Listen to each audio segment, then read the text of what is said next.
When is too late to live at home? Once you are in your mid-20s and still living at home, there's a problem. You should have graduated. Even if you did a second degree, you should be, by 25 or 26, gainfully employed and have some semblance of what you're doing in that stage of life. If you are on salary, I just don't think you should be living at home with mom and dad. I get there's rare situations, there's cultural differences, there's ultra high cost of living areas, but I still would say your quality of life is going to be better if you move out and get your own place, even if you financially suffer a little bit. What if you have debt? You're 27. You graduated with a master's, you got a PhD with debt, and you could live at home for 3 years. You're 30 years old, but you could wipe out all the debt. I don't think the stunted growth is worth the savings. Really? That person at 27 to 30, probably not going to have a girlfriend, probably not going to get married. And that's just anecdotal from what I've seen on the Ramsey show. It's always a guy who's just been babied by the parents. You stay as long as you want and just pay off your debt as you can, and it slows them down. The share of American young adults living with their parents is the highest in 75 years. 33%, 1 in 3, 25 to 29-year-olds live with their parents or grandparents. So here, let me help you with this, Mom and Dad. An eagle that doesn't leave the nest is what's known as a turkey. You are not blessing your children by supporting them over 25 years old. Could mom and dad be a safety net? Yes. But a hammock is ridiculous. There's a difference between a hammock and a safety net. It does them great good emotionally and spiritually when they leave home. When they have to buy their own food and cook it or go to a restaurant and get some, it's good for them. When they have to pay their own electric bill, it is good for them. When they have to pay their own freaking rent, it is good for them. Hey, what's up everybody? In light of the cost of living crisis, the unavailability of jobs, and the difficulty with which millennials and Gen Zs are finding it to increase their standard of living, it's no wonder that more and more young people are living in their parents' homes for longer into adulthood. In this video, we'll be exploring some of the root causes, and we'll get a feel of the general consensus of what people think about young people living with their parents into adulthood. So, without further ado, let's jump straight into it. Watch how crazy perspective is. So, I'm 30 years old, I'm single, I live at home. I just spent the last year running around trying to figure out stuff, and I'm back at home. My job is hard. All my friends are getting married and engaged, and I'm not. Life just every day feels the same sometimes. And sometimes I'm like, what the heck am I doing? Or I am 30 years old, you guys, and I live at home because I just spent the last year traveling around and doing whatever I wanted, meeting so many people, having so much flexibility, and now I get to live at home and try and save to buy my own place and spend this quality time with my family that I'll never have again.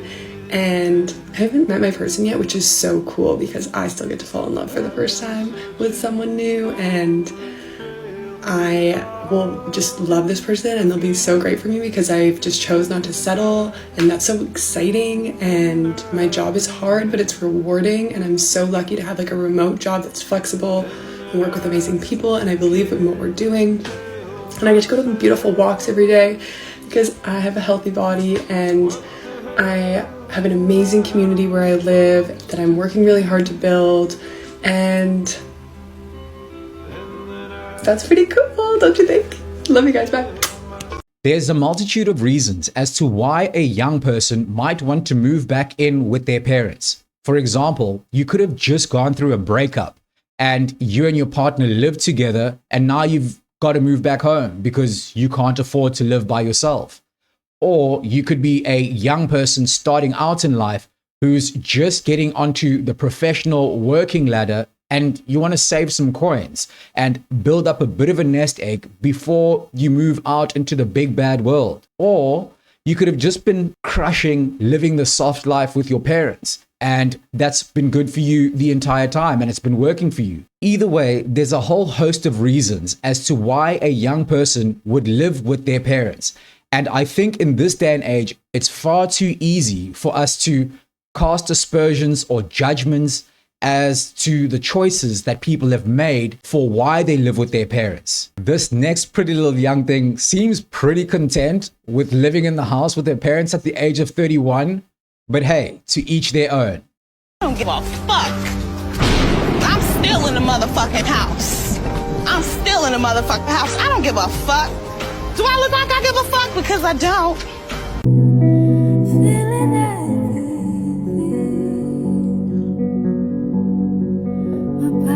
I don't know if it's just me, but living at home is the source of my depression. Like, the only long distance relationship that works is a long distance relationship with your parents. If you guys know of apartments in Joburg where you can pay 5 Rand for rent and hustle for the rest of the month, please let me know. Because between me and my rent, one of us won't make it out alive. Different cultures around the world do things differently. So what may be appropriate in the US might not be appropriate, for example, in Europe, in countries like Spain and Italy. What may be appropriate in Canada might not be appropriate in India. But my own personal opinion, when it comes to living back at home as an adult, there are certain things that you should take on that are your responsibility within the household. You do have to contribute if you're in a position to do so. If you aren't saving up for a big buy with your partner or with whoever else and you're living at home, you do have to pull your own weight. For goodness sake, you're a grown adult and you've got to do that. Because if your parents weren't around, you'd be doing that for yourself anyway. You're 30 years old. I'm 24. When we're home, you are 30 years old and all your boxers have holes in them. What kind of a man are you? Joshua, today, you must pay me 150 pounds or you and your rubbish will sleep outside. But I'm your son. Joshua, at 5 years old, you are my son. At 30 years old, you are my tenant. And a 30-year-old who does not pay rent is a burglar. Mum, I'm sleeping on a camp bed across 3 rooms. My feet are in the bathroom, my stomach's in the hallway, and my head is in Auntie Bemi's room. Then I should be charging you for 3 rooms. You see what a good mother I am? Just bring me my money. Capitalism's raising you all, and it's a shame. From your children to you, because what makes you think being at home and saving your money and being with your family and having a dinner, who said that's not cool? Who said that's not popular? The person who wants you to go outside, spend your money, lose as many community-based connections as possible, because the more community is, the less you need to spend and leverage out your whatever you need to get from anyone else. Yeah. Because family is natural. Yes. Family don't have to come with no silly tax or whatever on top. That being said, I do find that there are certain restrictions that come with living at home with your parents, like the freedom of movement, having to answer to where you've been, where you're going, who you're going with, what time you're coming back, why are you drunk, why have you been drinking? You know, there's certain things that you can't get away with living in your familial home, because there's a certain level of respect with which you need to conduct yourself while living in a shared living environment with your parents. I say that as a black person. I know white folks, you guys play by a completely different set of rules. And sometimes I find myself envying you guys, but you know, to each their own. It's not an issue if you still live at home with your parents in your 30s. That is what I've learned. Because I was at a conference a few weeks ago, and I was sat on a table with people that I had never met before, and everybody was talking about their family and their home life. And this guy turned to me and he said, "So are you married? Do you have children? Where do you live?" And for a split second, I thought I could be anybody in the world right now. I could make up this beautiful story of how I have the most amazing house with my husband and my 3 kids and my dog, and I live this beautiful happy life. And I turned around and I was like, oh, unfortunately I still live at home with my parents. And they were like, why is that a bad thing? And they all turned around and was like, if we had the chance to still live at home with our parents, 100% we would still do it. And they were like, do you get on with them? And I was like, yeah, of course, we have a great time. Like, don't get me wrong, it can be hard sometimes, but no, I really get on with them. I like their company. And they were like, so what's the problem? And I was like, oh my God, I had like a little epiphany, and I was like, why am I so worried about the fact that I still live at home with my parents and I'm 31?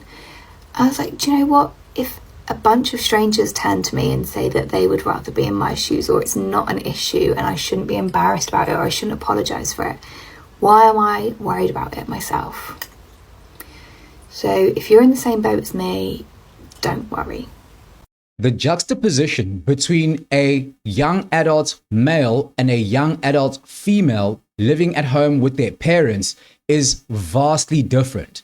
I think as society, we judge the two genders very differently. A 35-year-old man living at home with his family is seen as an abject failure, a person that failed to launch, that couldn't drive and move forward in life, even though he may have legitimate reasons for having moved back home with his parents. Whereas women can live well into their 30s, 40s, and wherever, and they'll be judged a little less harshly for still living at home with their parents. And that's sort of forgiven by society. This is something that I do struggle with myself, being a male living at home with my family. I do, however, judge myself extremely harshly. This is while understanding my own financial situation. It's strange. I may not have explained that correctly, but I think these next guys hit the nail on the head in describing what I mean. I did feel embarrassed though, to be in my 30s, still living at home with mum.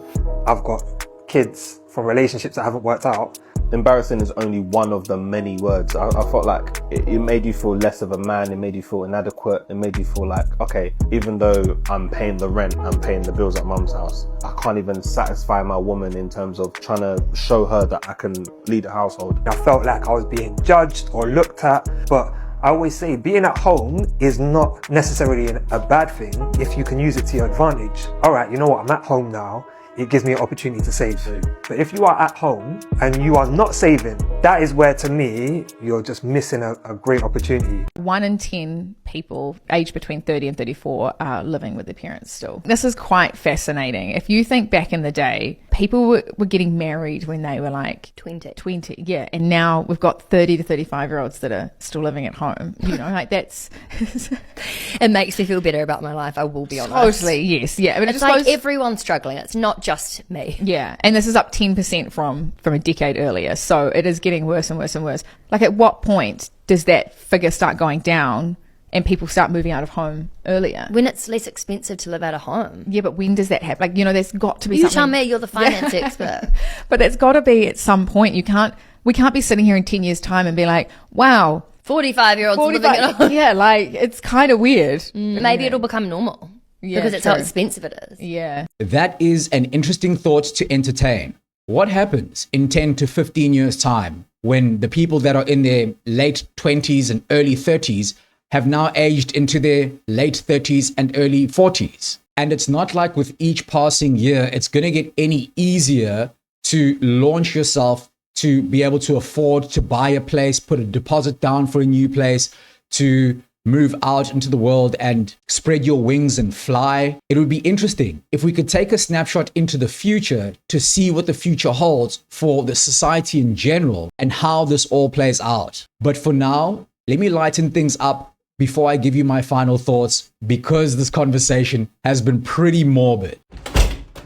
Hey! So you have retired from the path of darkness. What? Bringing yourself home at this time of the night. My goodness me, of jollof fries. Where were you? Are you a vigilante? Were you fighting crime? Bringing justice to the community? I told you, if you want to do your superhero nonsense, you do it in the daytime.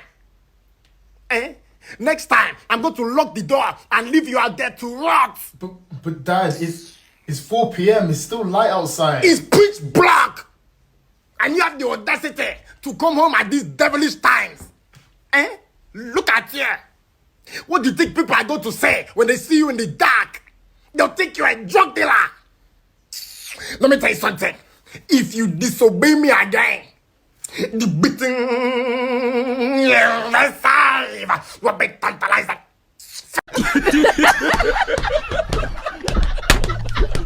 All right, guys, that's it from me for today. Let me know your thoughts in the comment section down below.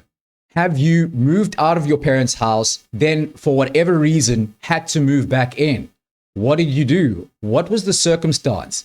And how was your mental during that time? Did you feel like a failure, or did you not care what people think? Did you have a plan going out of that situation? Which, by the way, is the most important thing, to have an exit strategy. Let me know your thoughts in the comment section down below. If you haven't already, hit the like button because that helps with the YouTube algorithm. Hit the subscribe button because I'm still trying to run these numbers up and get to my goal of 1,000 subs. Thanks for watching. Peace.